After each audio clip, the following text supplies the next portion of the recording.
Hey guys, what is up? It is me, Pagey here, once again with another video on Arrow Season 6. Now this is going to be my review for Episode 5, otherwise entitled Deathstroke Returns. That just feels amazing saying that. So obviously before we get into the rest of the video, there will be spoilers as we're going to be going over some big things. You might be able to tell a couple of them from the title, and we sort of predicted they would be happening in this episode.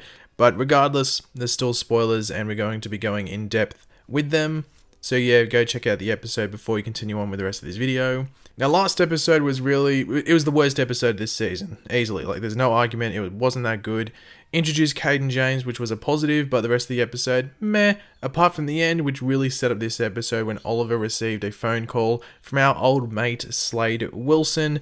And sort of just, Slade tells him that he needs some advice and some help. Now, the opening of this episode set up another storyline for this episode that's going to continue on for the rest of the season when we have this sniper scene. And we don't see who the sniper is, but Dinah does. Like, she can see the snipers there. So does Dinah have, like, sniper sense? Because she, like, picked that sniper out pretty well. It was actually pretty surprising. Now, due to us knowing or getting little hints at what was in this episode, we sort of did predict that it was Vigilante, but we'll talk about him in a second. But as I did say, Slade contacts Oliver, so Slade is back, and he actually doesn't need Green Arrow's help in getting back his son, because as we know, heading into this season and from episode 1, Slade was looking for his son. That really got set up in the finale from last season. Now, Slade has been to a couple of places, really had no luck, so that's why he needs Oliver's help, because he's sort of found out where his son might be. But he doesn't need Green Arrow, he actually needs Oliver Queen. He needs like some diplomatic help, not some vigilante help, he needs some diplomatic help, obviously from Mayor Oliver Queen of Star City. Now as I did say, Vigilante was most likely the person that was sniping at the beginning of the episode, and well, that's what it was. Vigilante is back, and yeah, we did sort of predict that he would get revealed in this episode because one of the trailers from like a month and a half ago did have a shot of Vigilante reaching for his mask, which was completely shot up like we saw in this episode, and pulling it off, but obviously they weren't going to show that in the trailer who it was. But honestly, they could, because I don't think anyone would have been able to go, okay, that's them, because this dude is unrecognizable, but he's actually Vincent Sibel, who is Dinah's ex-partner in both senses for Central City Police Department and as a love interest from last season, but they've recast the actor. So it's a recasted actor, that's why no one would have known who he was until, like, you could sort of pick it out from Dinah's reaction, like, oh, okay, it's her ex-partner that got shot in the head from last season. But because they recast the actor, there was no like, oh my god, that's him. And even then, if it was the same actor, no one gives a crap about Vincent Sibel. Terrible. I'm going to not go on a rant here, but this is the negative for this episode. Terrible identity for Vigilante. It was a very highly theorized one, but it was a very highly, like, almost loathed one. Like, people thought it could be Vigilante, or thought he could be Vigilante, but no one wanted him to be Vigilante.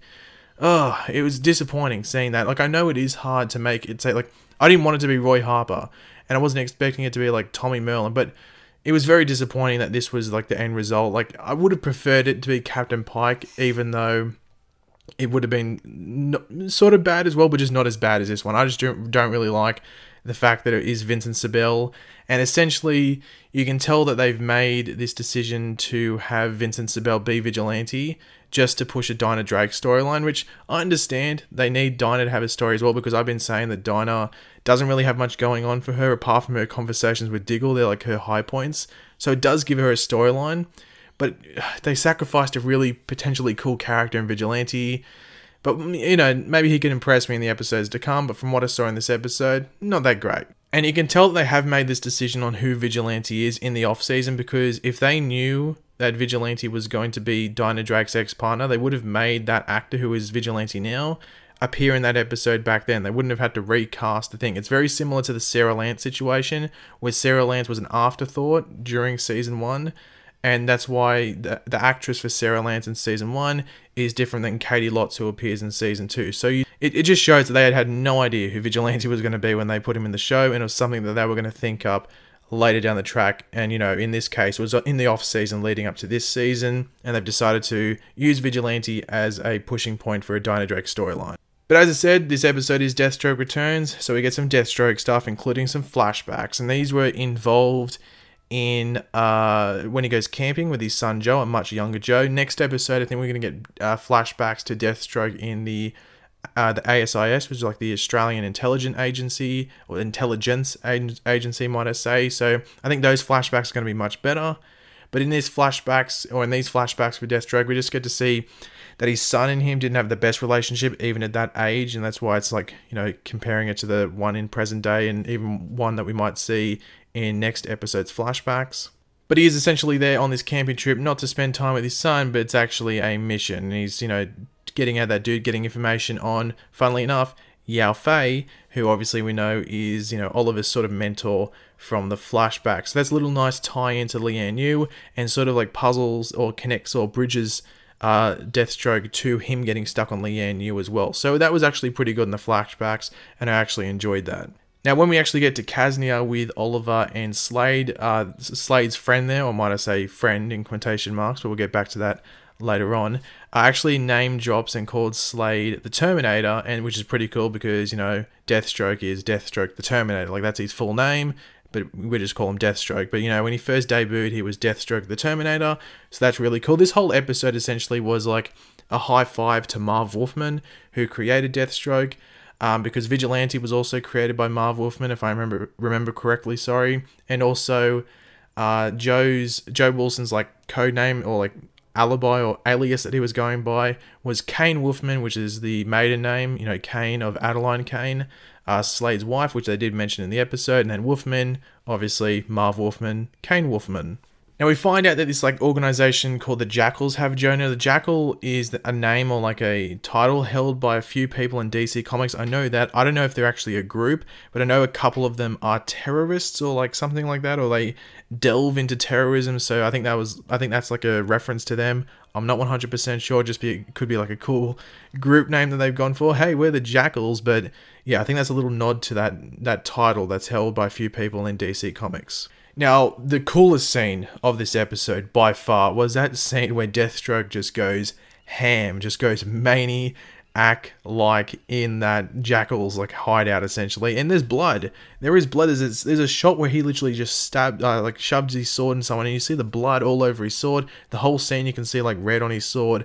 They can't go full on Netflix and stuff. Like, I wish they could, but they can't. It's like cable television, but it was still really cool seeing that. And it's probably the best Deathstroke scene we've had ever. Like, there was one in season 2, which was pretty cool, but I really enjoyed this one. I thought the directing was really good as well. There were a couple of shots where I was like, why is Slade like punching that dude in the head with a gun when he's like got the sword to his neck? Just slice his throat. But regardless of that scene as a whole was really cool, and I'd go back and rewatch it. I think I might actually after I finish this review. Now, one thing that actually annoyed me about Vigilante in this episode, actually the whole thing about Vigilante annoyed me. Some of you might disagree, some of you might not, but Vigilante is a metahuman, so he can get shot in the head and survive. So I don't know what's going there. I don't know if he's like his bone is like ridiculously tough, or he's like his head just can't get shot through, because you got to remember when the particle accelerator thing went off, he got shot in the head when the dark matter went past him. So does that mean his head's invulnerable? Like, what's going on there? Are they going to explain that? They're just like leading us to like assume what's happening. Is it his head that's indestructible, or is his whole body like bulletproof or something like that? Because the bullet just gets lodged in his head. So I don't know what's going on there. Hopefully they explain that. But I did see a lot of people complaining about the fact that Vigilante is a metahuman. I can understand why. I don't really care that he's a metahuman. I'm just more annoyed about his identity and the fact that he's just being used to push another plot line forward. So I don't know. Let me know what you think about Vigilante being a metahuman in the comments section down below. Now, one of the big reveals for this episode, and it is essentially the cliffhanger for this episode, which is going to continue on next episode, and that is when we find out that Joe Wilson, you know, Slade's son, is in fact a part of the Jackals, and also Slade's friend that we met earlier that gave him information about Joe, the guy that called him the Terminator, is also a part of the Jackals. So Slade is just getting like hit from the side, hit from every angle, sorry, might I say. He's not having a good time over in Kaznia, might I say. But it is going to be interesting to see their dynamic next episode, because really this episode was all about younger Joe in the flashbacks, like, you know, like 12, 13, 14-year-old Joe, and next episode is going to be about present day Joe. And I think in the flashbacks for next episode, we might get more Joe around that same age, maybe like from 5 or so years ago. So that'll be pretty interesting to see play out. And yeah. But overall, I thought this was actually a really entertaining episode. Been looking forward to this 2-part Deathstroke story, which is obviously going to continue on next episode. The thing I just didn't like was the Vigilante stuff. I was actually looking forward to Vigilante in this episode, and I had a feeling his identity would be revealed. I'm just not the biggest fan of how they played it out. It was very messy. It's obviously unorganized because of the fact that they had to recast Vincent Sibel to be under the Vigilante thing. So if they really had any... It's obviously back then, when Vigilante was introduced, they had no idea who Vigilante was. So when they made that Dinah Drake thing, that flashback from last season, they had just some random dude there. They didn't have the dude who is now Vincent Sibel on the show. So it's just very messy. I really don't like it when shows do it. The Sarah Lance thing, as I mentioned earlier in the video, is an example of that. They had really no plans to use Sarah Lance on the show apart from that flashback on the boat. They had really no plans to make her the Canary in season 2. So I just don't like it when shows do that. And unfortunately, I can't forgive them for that. So it's definitely a downer for this episode. But regardless of that, still enjoyed the episode a lot. Deathstroke made up for a lot of it, especially that scene where he's just absolutely mowing down all those Jackals. That was just awesome. But thanks for watching, guys. If you enjoyed the video, it'd be awesome if you could drop a like on it to show your support for the video and the channel as a whole. Let me know in the comments section down below. Do you agree with my opinions on the Vigilante stuff? Did you not like it that much? Or did you like it? Let me know. And of course, just leave all your general opinions in the comments section down below. And of course, if you are new to the channel, make sure to subscribe. I'll catch you later, guys. Goodbye.